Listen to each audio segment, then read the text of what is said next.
Vamos utilizar duas barras de aço. Uma é o aço ABNT 1020 e a outra é o aço ABNT 1045. Este é o aço ABNT 1020 e este o ABNT 1045.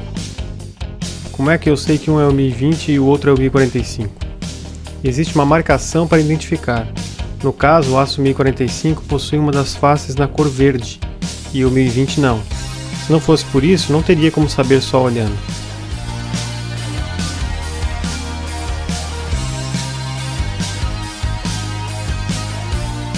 Temos aqui um exemplo de disco abrasivo de corte metalográfico.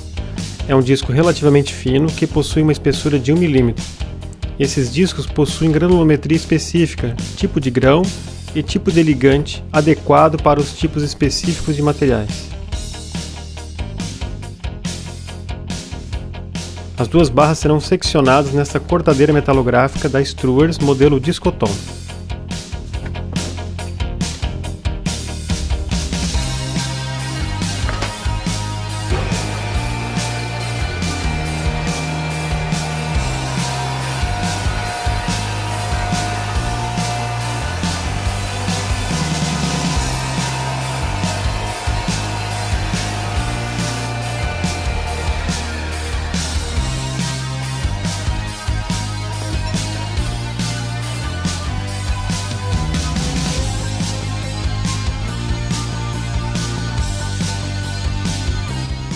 Temos os dois segmentos de peça para o ensaio metalográfico.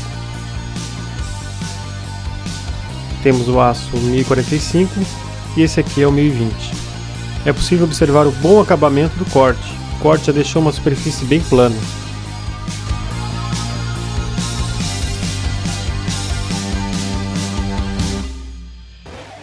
O embutimento é feito na embutidora metalográfica. Apesar de bem antiga, essa máquina está em perfeito funcionamento.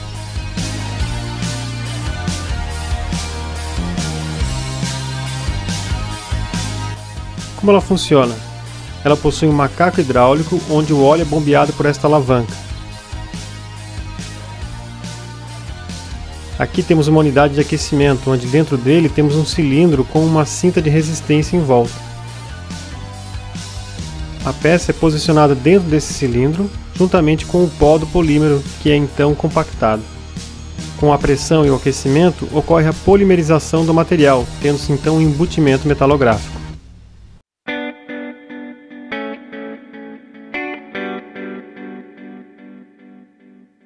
Para o aço 1020, vamos usar a baquelite como polímero de embutimento.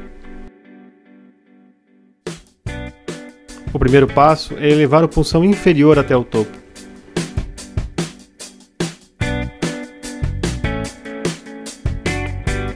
Em seguida, posiciona-se a peça que deseja se embutir com a face de interesse virada para baixo. Depois libera-se a válvula para que ocorra a descida do punção inferior.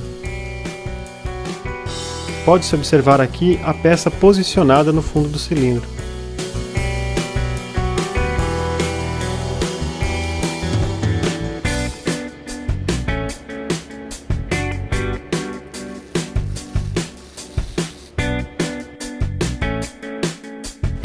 Na sequência, adiciona-se a baquelite.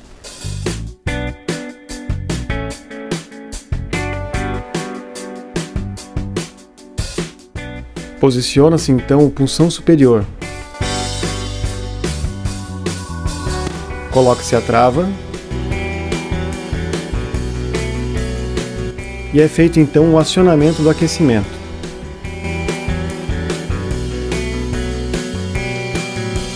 Fecha-se então a válvula do óleo e aplica-se pressão até o valor desejado, que é entre 2 e 3 toneladas.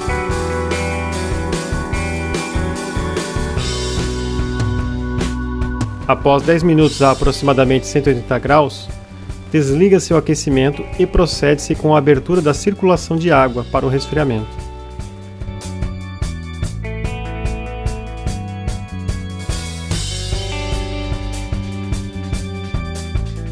Percorrido o tempo de resfriamento, faz-se a extração da peça. Primeiro abre-se a válvula de alívio. Libera-se a trava. Como ela está quente, iremos usar um pano.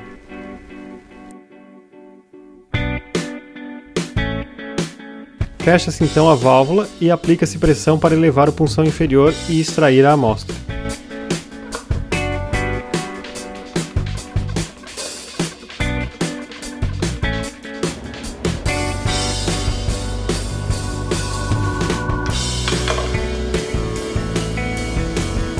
Temos aqui então o aço ABNT 1020 embutido em baquelite.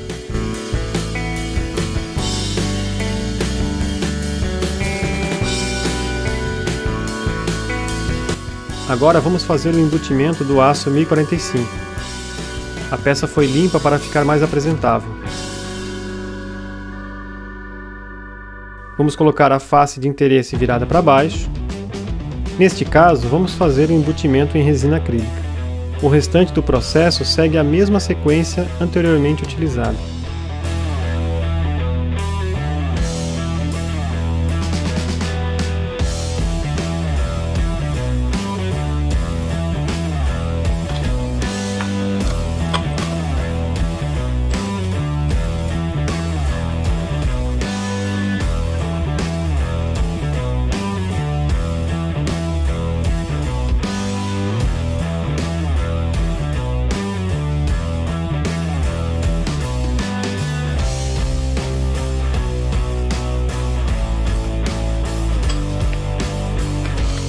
Fazemos a extração da peça empurrando o êmbolo inferior para cima.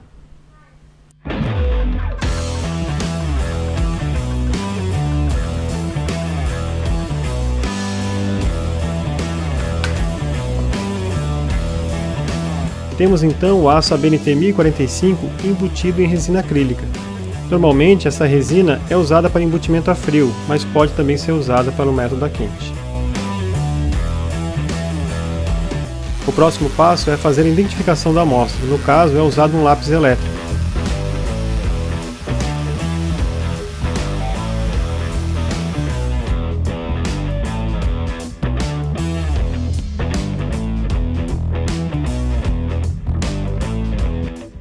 Para o lixamento, iremos usar um conjunto de lixas partindo-se da lixa mais grossa para a lixa mais fina. A lixa mais grossa que iremos usar é uma 220. Depois uma 320, 400, 800 e por último uma 1500.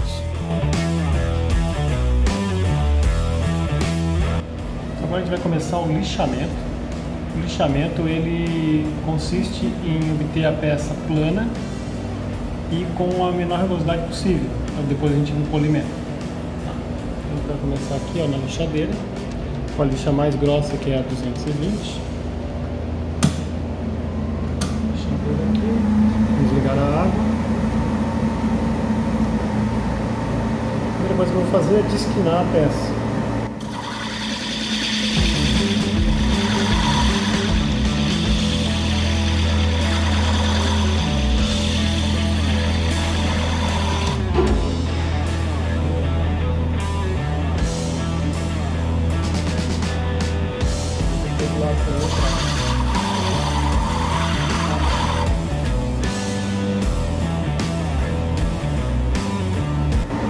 Agora que eu vou fazer um lixamento, eu vou fazer o seguinte, eu vou manter a peça fixa e a lixa vai produzir riscos numa direção só. Eu vou marcar a posição aqui.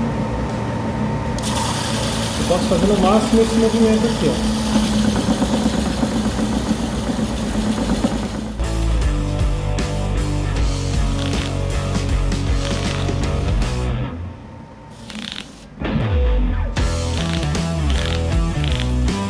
Lixa 220, superfície plana e riscos todos numa mesma direção.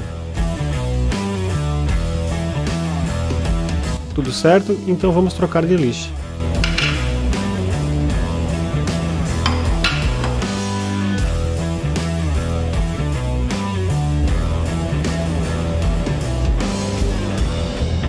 Faz-se a limpeza do prato para evitar contaminação com partículas da lixa anterior.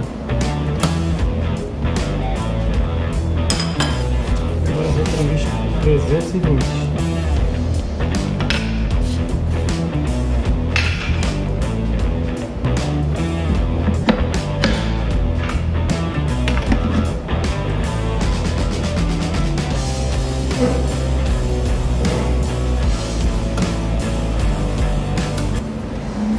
Agora os riscos estão numa direção. O que eu vou fazer agora? Eu vou virar 90 graus a peça e vou lixar numa direção perpendicular àquela que eu vinha lixando. O lixamento deve ser feito até que os riscos da lixa anterior sejam totalmente eliminados.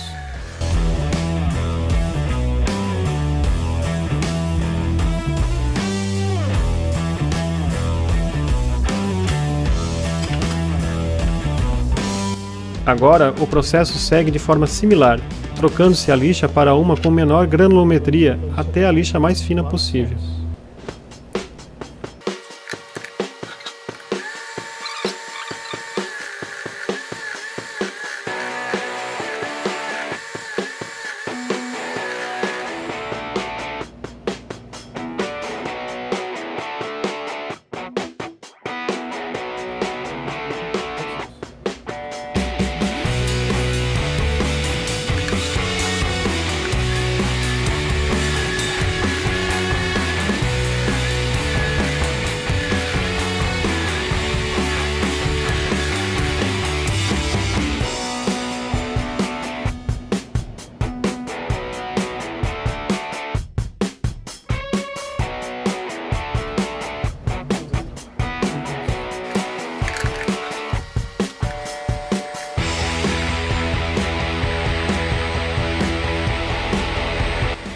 Então aqui temos a peça lixada com a lixa mais fina possível.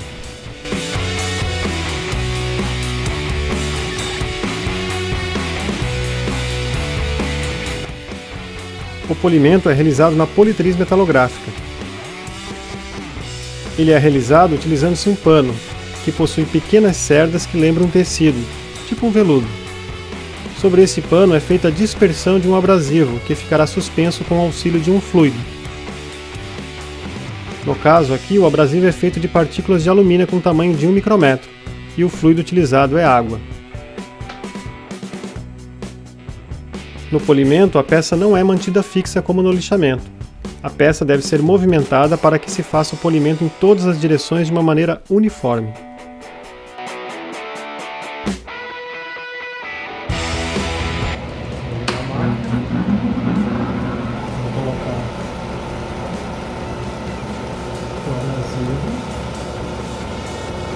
E vou manter sempre úmido com água. O abrasivo é disperso em água, vou manter sempre úmido em água. Então eu vou manter aqui girando para fazer então o polimento de maneira uniforme.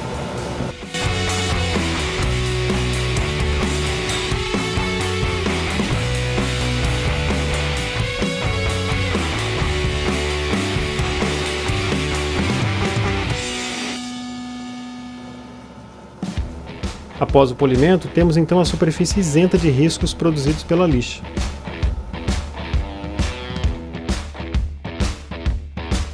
Vamos fazer o polimento final com diamante, porque o abrasivo anteriormente utilizado está contaminado e ficou alguns riscos do polimento. Como este abrasivo e este pano estão em boas condições, vamos finalizar aqui. No entanto, o polimento poderia ter sido feito em um único passo, caso não estivesse contaminado.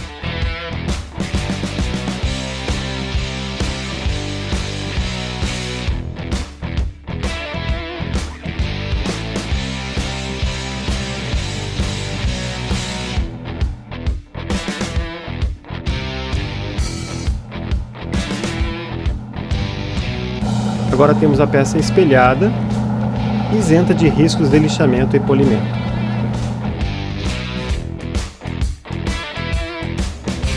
Para efetuar a limpeza, eu uso um algodão úmido.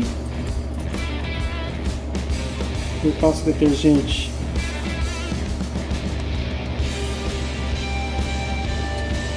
na superfície da peça, o algodão está molhado. E eu lavo bem a peça com algodão, tirar qualquer resíduo de lubrificante ou de abrasivo. Enxago bem em água.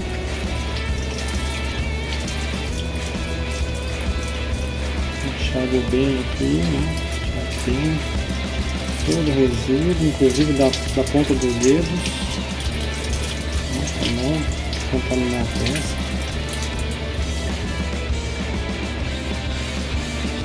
Eu pego o papel toalha, tiro o excesso de água, papel toalha, tiro o excesso do álcool, aproveito para secar bem as mãos, esse papel, né? Aproveitar bem o papel. Com o algodão seco, eu vou ligar o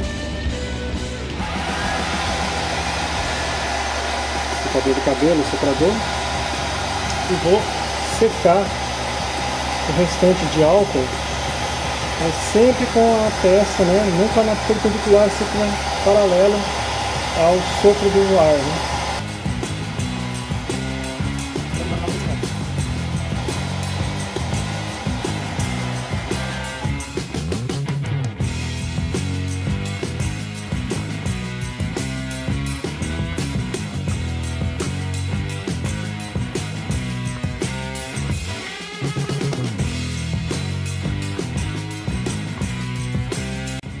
No ataque químico eu vou usar um reagente Nital 2%, 2% de ácido nítrico diluído em álcool etílico absoluto. Okay? Então vou colocar um pouco desse ácido aqui no vidro de relógio e vou ligar aqui o exaustor. E eu vou mergulhar então por alguns segundos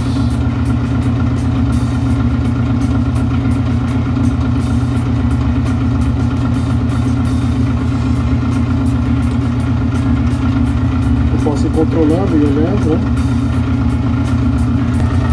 O processo de lavagem é idêntico àquele que eu fiz antes do ataque.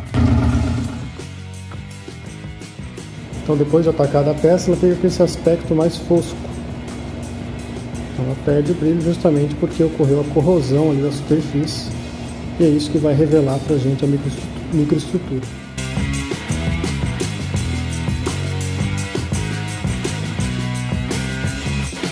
Então nós vamos usar esse equipamento aqui para fazer a análise metalográfica. É um microscópio Leica DM4000, microscópio muito bom.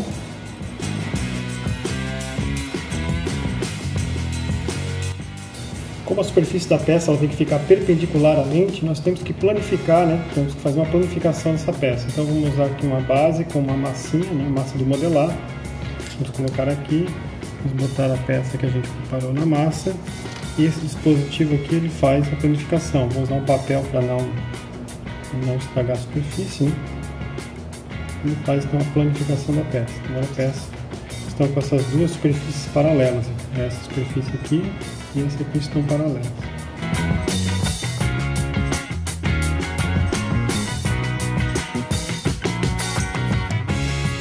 Primeiramente, vamos fazer a análise metalográfica do aço ABNT 1020.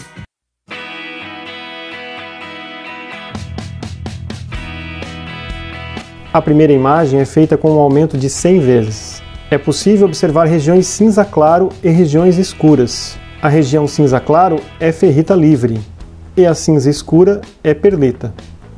Observação do aço 1020 com um aumento de 200 vezes.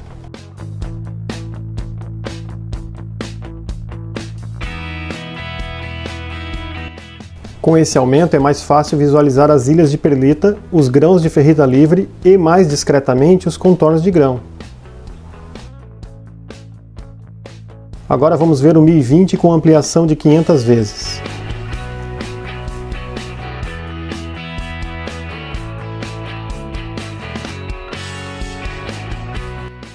Nesse caso, é possível ver em melhor detalhe as microestruturas. Por fim, o aço 1020 com aumento de 1000 vezes.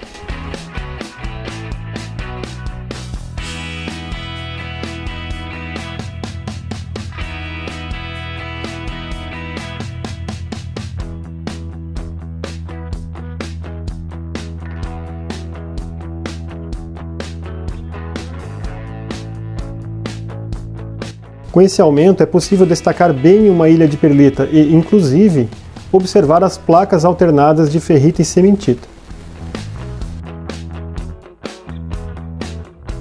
Agora vamos fazer análise no aço ABNT 1045, com aumento de 100 vezes. Podemos observar que aqui já se tem uma quantidade de ilhas de perlita bem maior do que no aço 1020.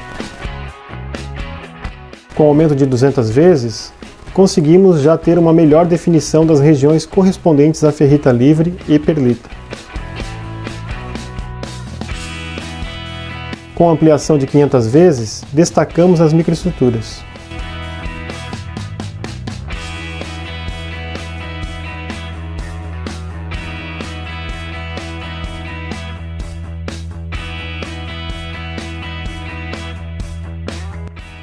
Com o aumento de 1000 vezes, podemos verificar também, com melhor definição, as placas alternadas de ferrita e cementita das ilhas de perlita.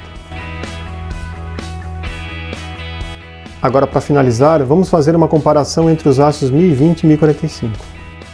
Com ampliação de 200 vezes, vemos que a quantidade de grãos escuros, que são as ilhas de perlita, é bem maior no aço 1045 do que no aço 1020. Já com a ampliação de 1000 vezes, podemos notar a espessura das placas alternadas nas ilhas de perlita. Notamos que, a grosso modo, nesse caso, o aço 1020 e 1045 apresentam perlitas similares, diferenciando somente na sua quantidade relativa.